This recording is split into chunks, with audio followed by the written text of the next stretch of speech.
Ipigayin mo yung wala ba 40 minutes lang? Gusto mo? 40 minutes. Ayan, sama ko sa 5 seconds lang si MJ. Hindi 40 minutes, pero kung hindi mo kaya, pahinga ka lang. Tatalbukan ka ni Bachi. Ito ngayon ako bumalik. Pagbalik ko, my God, parang mga 2 days masakit yung mga kasukasuan ko. Parang ano siya, yan o, nagpunta ka ng muscle mo. Ganda. Ngayon ka lang namin nakita ang ganyan kapit. Parang elongated, parang pahaba. Barbie arms. Kasi, ano yan walang mga injection yan. Natural, Pero nung unang panahon, na-try mo na rin yun, yung mga injection, Hindi, nag-live ako dati. O tapos, yun, anong mako-compare mo from that to now? Natural. Okay, nagawa ang mo to masasabi na ko, hard work. Dapat ang ginawa ko noon, after the lipo, dapat Exercise. sinundan ko na ng mga non-invasives and nag-workout na ako after. Kasi diba the lipo is after 3 months, doon makikita yung result. Diba naging model ako noon ni Belo? Nakita niyo yung arms ko, talagang ang payat. Kasi I remember. So dapat, after 3 months, sinundan na siya ng non-invasive treatment ng mga RF, tapos win-workout ko na.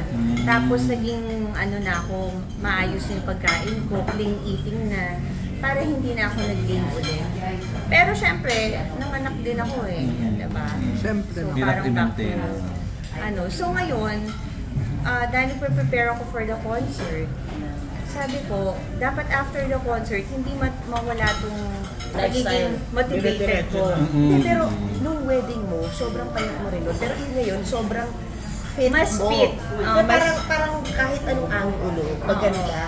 Hindi ka lang payat. Yun, nung wedding ko kasi, nagda-diet lang ako noon because nagka-hypothyroid ako noon.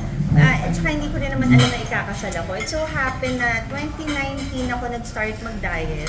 Tapos 2021 ako na-engage. Diba? So 2 years. Talaga 2 years yung pinaghirapan ko. Pero ngayon, minemaintain ko siya. Then I started na, sabi ko, gusto ko maging fit. Kasi, diba, sila J-Lo. Sila Jennifer Lopez, nakikita mo. Grabe. Ang fit. Parang wala kang reason na hindi. Kasi sa age, sila kang Diba older mga pa sila more than 50 sila. Tapos, ang dami mong nakikita na sa Instagram na mga 50 and above, pero super fit. Doon ka ba na-inspired? Doon ako na-inspired. Sabi ko, parang walang reason na hindi. I wanna be like them. Lalo na isa lang naman ang anak ko, diba? So parang wala akong reason to Achieve naman, Tapos yun, naging, minomonitor ko yung hypothyroid ko. So nawawala. Para hindi bumalik. Pinapacheck ko kay Doc kung hindi bumabalik. Doc Angeles, sabi ko, dapat hindi bumalik. Ang hypothyroid, yun yung mahirapan kang mag-lose ng weight. Kahit anong diet mo, kahit anong exercise mo, pag andyan yung hypothyroid. Pero hindi pala totoo kasi ang fit mo. Hindi, kasi nag-normalize na. So dapat... So possible pala na mag-normalize? Yeah. Oo, possible talaga kasi may meds yan. So pwede rin akong maging hyperthyroid. Kaya dapat minomonitor mo from time to time. Ang hyperthyroid, kahit anong kain mo, hindi ka natataba. Parang ganun. Pero minsan delikado yun kasi may rin disadvantage din daw yun. Anong clean eating mo these days? Wala akong junk foods. Wala akong junk foods, wala akong soft drinks. Tapos yung sweets ko siguro parang mga once a week. Ano yung cheese candy? Ang sarap na Oreo cheese. Syempre may recipe na yun Tikim-tikim? Hindi na tinitikman. Nag-nutritionist ka or alam mo na lang kasi talaga? Yes, may naman. May Guided. May Diet nutritionist professional. na diet professional, diet program. Yun nga, si Doc Angeles nag-ano ng thyroid. So manageable siya, hindi totoo na parang dahil may ganun end of the world na yun kasi pinapalawas yung iba na hindi na sila papayat ever. Pero ikaw pala, ikaw yung poster girl na kaya mo mag-control, monitor. Manageable siya kung sumusunod ka. Kasi may may meds tapos may diet din.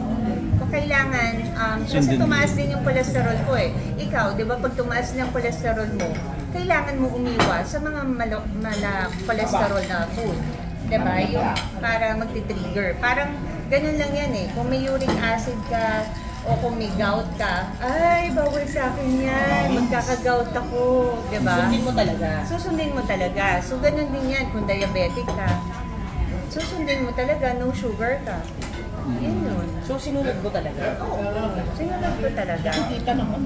May target weight ka ba? Or na Parang dapat yun stop ata na? yun.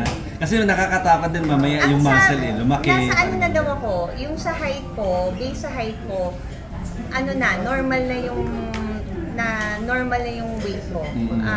Kumbaga, na-achieve ko na. Doon ka na sa range. Oo, nasa range na ako. Kumbaga, ang ina-achieve ko na lang ngayon, in fact, hindi na ako naglo-lose ng weight. Parang Maintenance recently, na lang. kahit hindi ganun kadami kinakain ko, 2 pounds lang ang na-lose ko. Dahil, nag-gain ako ng muscles. So, pag nag-gain, meron kasing minsan mas bumibigat ka pa. Parang sasabihin mo, bakit gano'n? Hindi ako naglo-lose. Tama naman yung kain ko. Yun yung sinabi ko kay Doc nung nakaraan. Sabi ko, ba't gano'n? Malinis mo yung pagkain. Nag-gain ka ng muscles. Kasi, nag-workout So, yun. hindi ka natatakot? Hindi naman. Ibig sabihin, na wala na yung less fat ka na. Wait, so hypothyroidism? Oo, Hypo. Oo, hypo. Tapos nagkaroon din Tapos ako ng 26 inch ang waistline. 26. Wow. Wow! From ano? Actually, matagal saan ko na galing? tinanong yung waistline. Okay, Kaya yung memorize wedding pa ko, rin. 24. Tapos, di ba, naka-corset pa, kaya naging 23. Tapos, after my wedding, I gained 15 pounds. Yun yung nilose ko ngayon, 15 pounds. So, naging 28 yung waistline ko. Naging 28 yung waistline ko. So, now, I'm back to 26. I still have 15 days to go. Before your Sa concert? Before my concert na maging 25 or 24. Wow. Ayun. Nag-belly dance. Kasi hindi ako nagko-corset isang linggo na hindi ako nagko-corset. Belly dance. So, naniniwala ka talaga sa corset? Oo. Isang linggo ako hindi nag-corset kaya parang ang bagal ng movement ng bewang ko. Uy, pero ba't ka pa nag-workout ka nagko-corset? Ay hindi, pag natutulog. Grabe. Talaga? The dedication is real. Nagbebelly ka. Alam mo, dapat nga meron akong ilang mga videos, pero ilalabas ko siya sa vlog ko. Yung journey ko, yung pagpapakala. Oo, i-share mo para marami. Sa mag-trigger ka, nakunan mo naman. Sa magandang araw Yes, oo, meron ako. Sa magandang araw napapanoodin. Kuya Albert? Oo, kaso, yung sa magandang araw, na-lesson na yung workout eh. Kasi mas na yung mga interviews. Wait, ito na, nag-interview na pala tayo. Pero ang maganda po dun na yung workout nyo together with Christine. Ay, eto, nagiging coach ko si Christine. Alam mo, hindi lang na natin si Ara. Kaya nga eh. Para mas Sige. Mahirap Nahirapan ako sa makasama. Alam mo, alam na may magpo-coach. Sige, sasama ko na nga yan.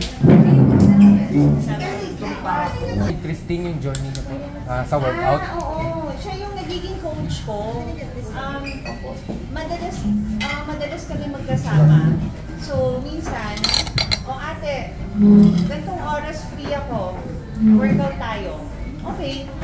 So, pupunta ako sa kanya, mag-workout kami. So, siya magbibigay ng mga workouts na gagawin ko. Yun. Sino naman sexy na yung dalawa? Ha? Sino naman sexy? Siyempre, iba yung pagka-sexy ko, iba yung pagka-sexy. Iba yung pagka-sexy niya, siyempre. Ako naman kasi, naman talaga na big bone, voluptuous yung kinapost sila sa amin nila. Sarah, how are you preparing for your upcoming concert? Eto, keep on practicing. Tomorrow, I have band rehearsal. And the other day, dance rehearsal ko and band rehearsal. Band rehearsal na si Christine. We have an offer together.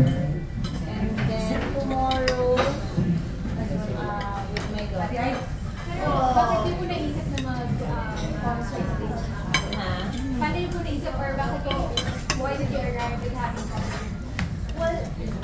yun nga, gusto ko sa mga tao na first love ko talaga is singing. So, gusto ko rin i-share and i-remind sa mga tao na ito yung binabalikan ko yung first love ko na I had an album before, naka 3 albums tayo, and then I signed again sa Star Music. Naglabas kami ng anniversary album, niremastered lahat ng mga songs ko from my first and second album, and then naglabas na remix ng Ayay Ayay. And my single now is yung We Were Meant to Be na yung post ni Martin. Yes, yung We Were Meant to Be na hindi siya na-release. Pero matagal na kinupost ni Martin. Lagi siya sa mga itong month na to, June, itong mga June bride, yung mga ikakasal. Ano yung kasama po ba kayo sa class po? Martin, Rivera, Brad Pitt, Gulat kami. Brad Pitt na komedyante. si Christine Reyes, and meron pa mga surprise. What do you expect sa concert mo? Dahil yung more sexy ka, may mga dance number ba? May dance number, tapos yung mostly, siguro hindi na rin nila kasi natatandaan yung talagang naging journey ko. Lalo na kung hindi talaga ako nasundan. Yung journey ko sa showbiz. Meron din mga parang it's like a trivia about my career, and yung mga songs na kakantahin ko related din dun sa journey ko. Yun. Alam na, isa sa mga fan ka si Sharon, di ba? Did you try to invite her to be part of your Pati kakanta ng song niya. Tayo yung song niya. Well, hindi na namin na maybe sa repeat. Kasi masyado ng mahaba yung show. Merong mga songs na kasi may mga movies, teleserye, tapos yung sa album ko, and kumbaga hindi siya masyado na-touch doon dahil nga alam ko may show din si Ate Sharon sa Conflict. medyo conflict sa schedule. Ang hingit, nag-move na rin tayo ng schedule. So, hindi naman ako nalulungkot or something kasi for sure magkakaroon pa rin ako ng show na pwede ko makasama sa Ate Sharon. Nung nakaraan po na press con, binanggit niyo na mayroon kayong talento dito na ipapakita na hindi pa po namin nakikita. May ilalaborate niyo pa po ba sa amin kung ano? Yung talent na yun, hindi masyado mo siya showcase. Hindi ko alam kung may nakakaalam na kumakain ako ng apoy. Naglaro ko sa baga. Naglaro sa baga, movie ko yun siguro there's one number lang na I want to showcase one thing, one talent na pinalimutan ko. Hindi na makikita natin. Oo. Hindi pwede. Manood ka na lang. Surprise. Glued up. Pero aral talaga napansin namin, pagkakit mo talagang parang difficult na umakit. Oh, wow. Kasi your sexy body na. Super fit. Ano ba yan? Parang may limit na ba? Ay, na hindi ka natatanggap ng sexy roles in spite of your sexy Figure. figure. Kung tatanggap pa akong sexy role, hindi ko alam kung anong pagpapasexy pang gagawin ko. Kasi gawa ko na yata lahat. Talagang graduate ka na ba? Parang graduate na ako siguro doon. Parang nakakahiya naman sa mga gumagawa ng mga sexy films. Diba? Na-apply niyo po yung sa paglaki ko gusto mag-phone star, yung sinasabi niyo po. Oo, parang yung movie na yon, parang nagtitrain na kami ng mga bago, diba? Parang inaano na lang namin pinapasa na namin yung corona namin pagdating doon. Yung concept is all about the singing career.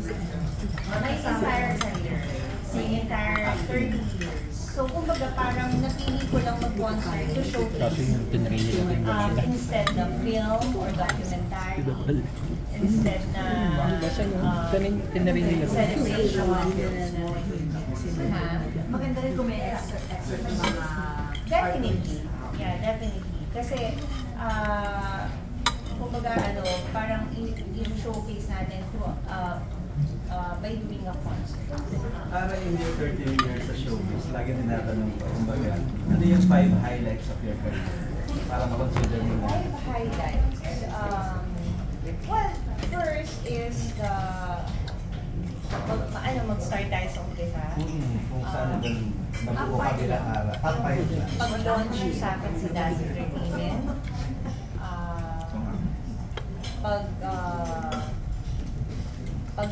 Yung nagulantang ang tao sa pag-relaunch sa akin sa Maldita.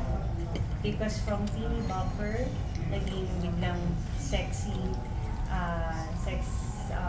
siren o ano bang tawag? Sex goddess. Sex goddess. So that's from from wholesome to biglang Sexy. Sexy. Second, third, pagkakaroon ng album na which is nagkaroon ako ng Gold Record Award sa III Pag-ibig, and nasundan pa ng another album and another album. So kumbaga na-establish na leading singer din ako. Fourth is pagkakaroon ng Best Actress Award sa Mano Po. Yes, and kumbaga from sexy na tayo, nakatungtong tayo ng isang step to change the image na actress na to. And fifth is I can say the fulfillment din yung pagiging host ko last year. It's a dream come true to have my own show. Yun, yung binigay nga ng Net 1. And I have, tapos this year, nagkaroon din ako ng podcast. Oo nga, yung conversation. Yeah, yung Friday Time with Ara, which is nagulat ako. Dahil sabi ko, nagpaplano lang ako, pero may nag-offer sa akin. So, wow. Yun. And you have Pajak Princess, right? And I have Pajak Princess. So, yun yung Nag-dating ka na ba? nag-taping ako once, and then July ulit. So, ano yung component dun sa Pajak? Well, O secret pa? pagkabida. Oo. Oo. Ako magpapahirap kay Mike. How's the taping? How's the atmosphere like? Okay, isang beses pa lang ako nag-taping. Mag-aan katrabaho si Derek. Hindi pa kami nagkaka-eksena ni Miles sa Pajak. But of course, nagkakasama kami. And yung iba naman nakatrabaho ko na. Like Matthew Mendoza, sa Christian. Nakatrabaho ko ng friend, hindi pa kami nagka-eksena. So yun pa lang mga nakaka-eksena. So, ang attack ko dito, kontrabida na pa-comedy attack. So medyo challenging din for me. Kasi sanay ako sa kontrabida na pang teleserye. Oo, diba? Okay. So, eto yung parang yung may mga facial expression na comedy.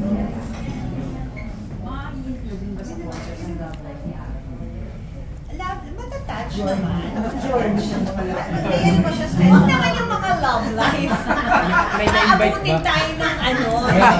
Sige na ni Alan. Baka saraduhan na tayo ng new. May attendance daw po. May invite daw po. Sige, mag-top 5 na ano. Top 3 na lang. Kanina may top 5 na highlights ng career. Yung Highlights ng hindi na naman sa buhay mo. Ano, Top ano? Naging mahalagang tao. Top 3. Na medyo naging controversial ko after 30 years. Ano yata nakakapagsabi niya? Kayo sumusulat eh. Hindi, parang na ano ka, medyo na... Okay, ano ba? Ano ba dun sa mga Sa love na top 3. Top 3, ano ba? Meron bang matinding intriga nung sa dance? Wala, no? meron? Ano? Kayo pala nakakaalam. Hindi ko nalilapin ka sa Naging ako sa... hindi.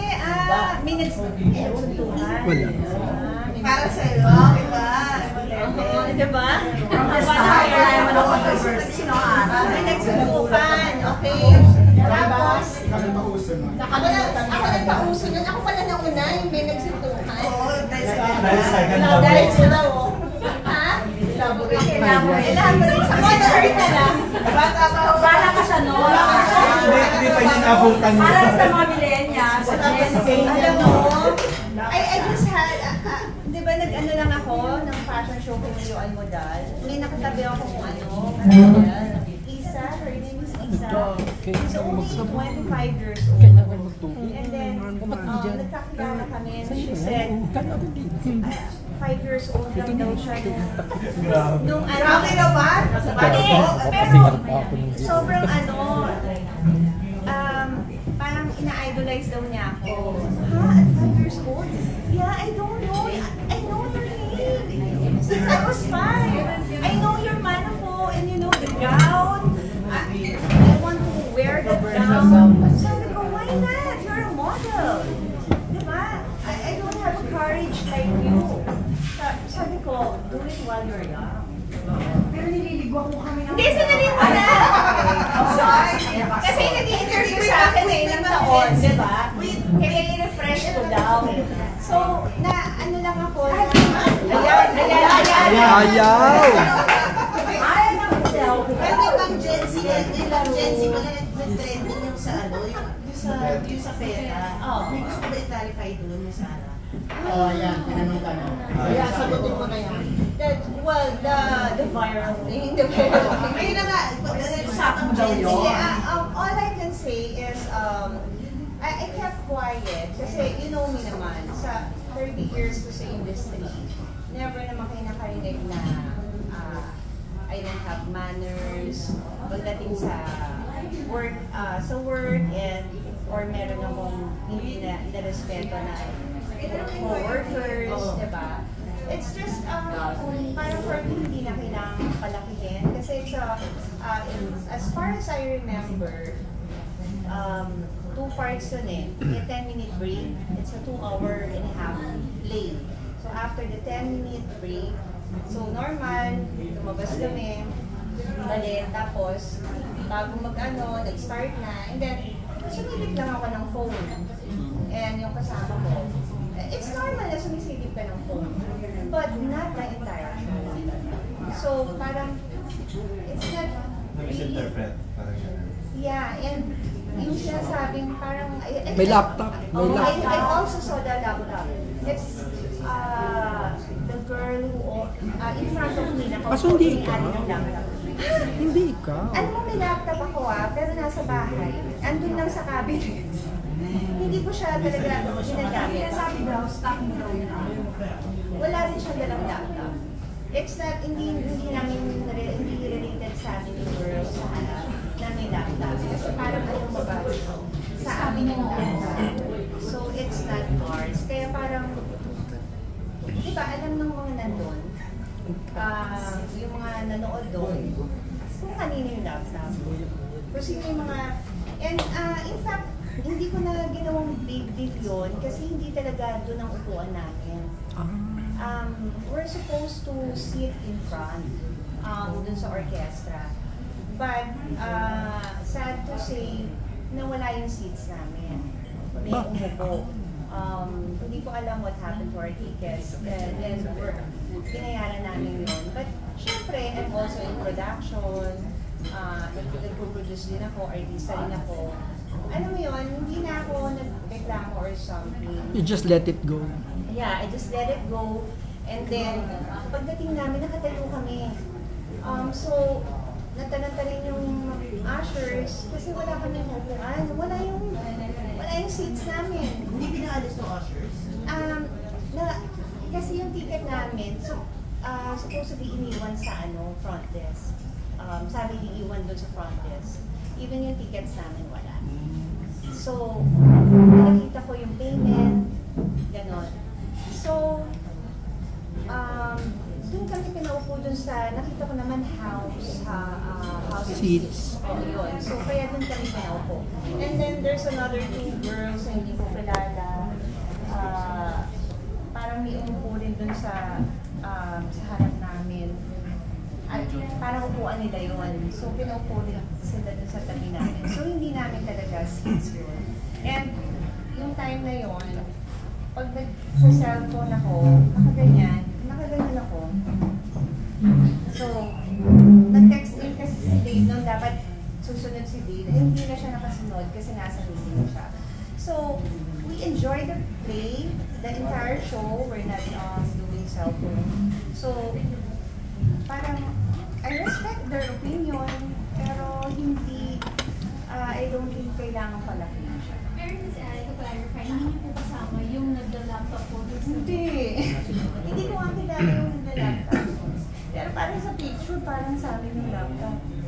Grabe, no? Kaya dapat basta-basta magja-judge.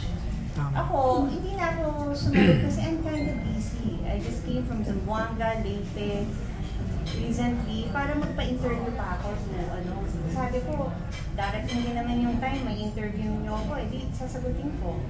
Diba? So, yung kasama ko, mas yung phone niya, kasi malabo mata nun eh. So, nung inano niya na, can you lower the brightness, nag-stop naman siya, and that's it. There's no big deal. Diba parang, ba't naman kayo na gano'n? Ang weird na. Yun lang. So, I don't think na kailangan pala. Did you find it unfair? Hindi mo naman pala kasama yung laptop? Sa'yo, binag. Always naman ako gano'n eh. I don't speak kasi naniniwala ako, lalabas na naman yung totoo.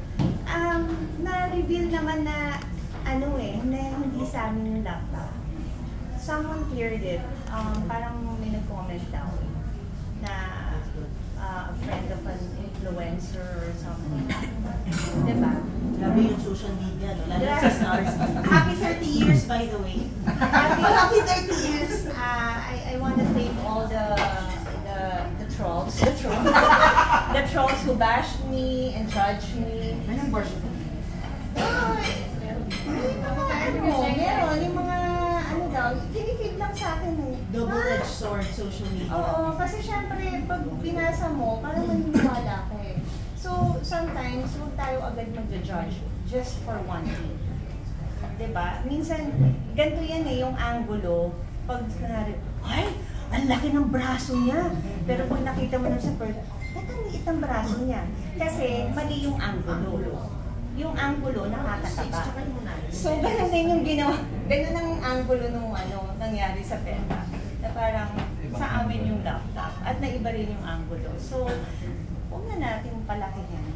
No, diba? At least you clear things, di ba? Yeah, ako nga. Kami nga nawala ng seats pero Hindi ako nag-run or something. Because I understand the production. I respect the co-actors.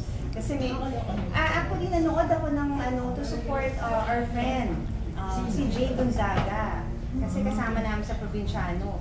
Nagkahiwalay nga kami, sila Direk Rowell nga, tsaka Angel, andun sa side. Kasi alam ko, kakatabi kami. So, diba? Ang last na tungtong ko sa Peta, Rock of Ages pa. Excited nga ako manood. Tagal na. Ganun pa yung... But you would never do that. Yung habang may play, No naman. distracted. No naman. Kasi I enjoy 2 hours and a half yung play. Normal lang sisilipin mo. Siyempre, pag sabihin ng asawa ko, ba't hindi ako sumasagot? Na hindi na siya makakasunod. Diba? Kasi sabi ko, binili na kita. Diba? So, it's normal. Diba? Na pag may emergency ka, sisilip ka ng phone. Kumbaga, hindi ka naman... Kahit ako rin naman, lalabas na lang ako. Yes. Kung mag-phone ako entire day. Kasi ako sa na-interview kami na artist, talagang pinpoint na stop mo raw yung may hawak ng laptop. Kasi nag-usap-usap nga sila doon. And then, sana nga daw lumabas na lang kesa nag-stay. Ay, hindi namin. Wala, yan. At least mo. Sino artist na yan? Pakalanan din natin. Kasi Going back sa love life ni Al. Ay, love life At pa. saka in fairness naman dun sa nagda-laptop, actually hindi rin ako na-bother sa kanilang slide. Pero yung artist, Pero kumbaga hindi naman din siya matagal nag-laptop eh. Nakikita niyo rin po yun. Nasa harap ko eh. Nasa harap ko, pero kasi nakafocus ako sa show eh. Kasi hindi Naka-presyon eh. deadline. Baka kasamahan niyo. Siya nasa likod sa deadline. Siya nasa likod na sa laptop. Hindi naman kasi Yung artist na nagsabi na naman sa harap, etiquette. Paano niya kasama? Nanonood kami ng play kasi nag-discussion pa kami. Sino nga yung artista nga dyan sa ano na yan? Sino gumanap dito sa role na to? Ganyan. Etong ginagampanan niya, sino nga yan? Gumagano pa nga, nag-uusap pa kami ng Lahat naman ginagawa. Ano ba yan? Artista ka lang kasi. Sabi are moving forward. I know you're very happy with the love life right now. Everybody's very happy for you. Pero how about Christine? Because Christine naman po love life din with Marco.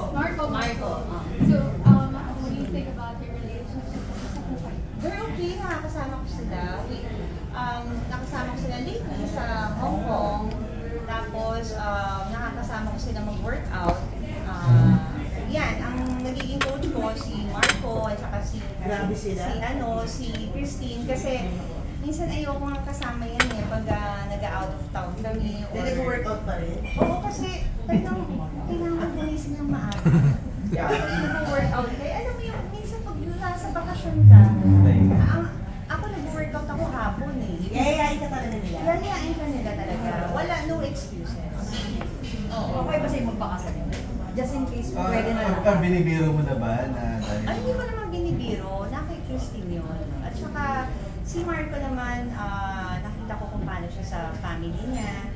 And close din si Christine sa family ni Marco. And ang masasabi ko lang, kung seryoso talaga si Marco sa kapatid ko, why not, diba?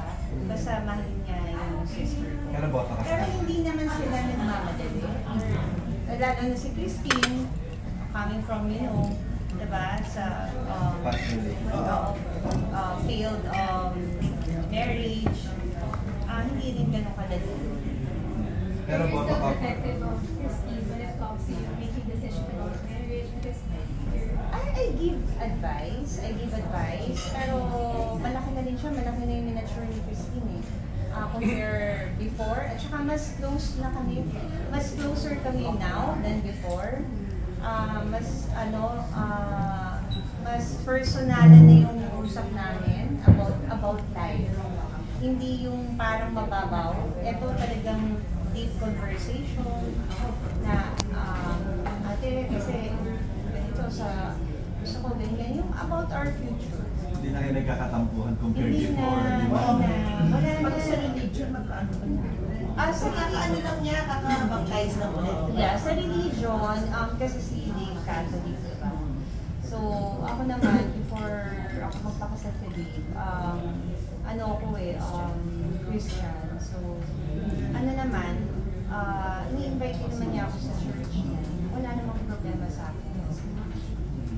Kumusta sa tanong ko? Love life daw. Top 3 highlights of your love life. Darating ba? O yun na, may nagsuntukan, di ba? Sino ba yun? Sino yun? hindi ko po kilala. Tapos, Sino tayo? Paano niyo po kay Babalik na lang tayo dito. Tapos number 2, tago na lang natin sa pangalang JY. Second. Third is, eto na, yung sa, Dave. Ay, oo. Pakasal na ako. Ay, yun yung pinaka-highlight. Kasi nagulat yung lahat na bigla ako na-engage. Na hindi nyo alam na may boyfriend pala ako. At least ay tago mo ng mabuti. Hindi ka, parang for me, hindi ko, kasi naman, nagkaroon ako ng boyfriend pandemic. Alam namang, hey guys! In-announce na. I have a boyfriend! Di ba parang ang off naman yung post ka na nakakulong tayo sa bahay. Hindi mo pinakikita sa public. Bawat ka daw ng boyfriend ka ba? Kasi ganyan lang nangyari. Pag nag-split, magtatanggalan ng mga post, mag-unfollow. Sa'yo talagang ni-reserve mo and then wedding na. Yeah, kasi pero yung timing din kasi talagang parang sa atin lahat yung pandemic Parang ang off mag-announce ng something Love na life. Masaya. So masaya ka. Oo. Masaya ka, di ba? Habang naturo sa iyo. Habang pandemic, habang nagdudusa tayo sa di ba? Yung gano'n. Kasi may trabaho rin ako nung time na yun Nag-ano rin ako. Kasi Diba? ng probinsya. Oo, nagtitaping ako probinsyano. So may love life ako, may trabaho pa ako, di ba? So masaya Ikaw ako. na. Ikaw lang yung lockdown. Sino daw yung gusto mong makita sa audience mo sa concert? Na ex ba? Hindi. Na tao na gusto mong manood ng concert. Pwede rin Okay, ex. lahat ng mga nakatrabaho, gusto ko andun Panood sila. nila. Pwede rin ex. Sino daw dawating sa concert mo? Welcome silang lahat. Oh. Basta bumili sila ng ticket. Bumili sila ng ticket ha. Basta magbayad. Sobra naman kung ililibre.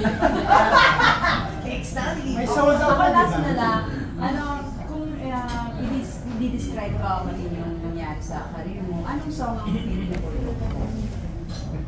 Maganda yung tanong mo. Beauty queen. Oo nga eh. Ayayay ba? Ano kayang song na? Parang hindi eh. Hindi ayayay pag-ibig eh. Ano ba? Describe your... About sa journey ng career ko. Ang dami kasi magagandang Moment in time. Charos. Lagi mo kinakanta. Kaya sa ano mo? Somewhere down the road. Ako, Jojo, nag-isip. Tulungan mo na. Ayun naman. Somewhere down the road. Sa playlist. Salamin, selos. Eliseo. tinignan na Eliseo. Pantropiko. In my life. Siguro. Jo, ano maganda? It's the lover, not the love. Ay, It's the lover, not Happy the na yung love. love life ni. Wait lang. Miss Aaron, hindi ka lang papakawala na hindi ka, kumakanta ng ayay. Sige na, isa lang. Ayay. Sample. Sabot. Wala na. Sabot. Okay na lang. Okay na. Para makakain ka na ng love. Okay. Sige, mami ko isipin yung ano. Sige.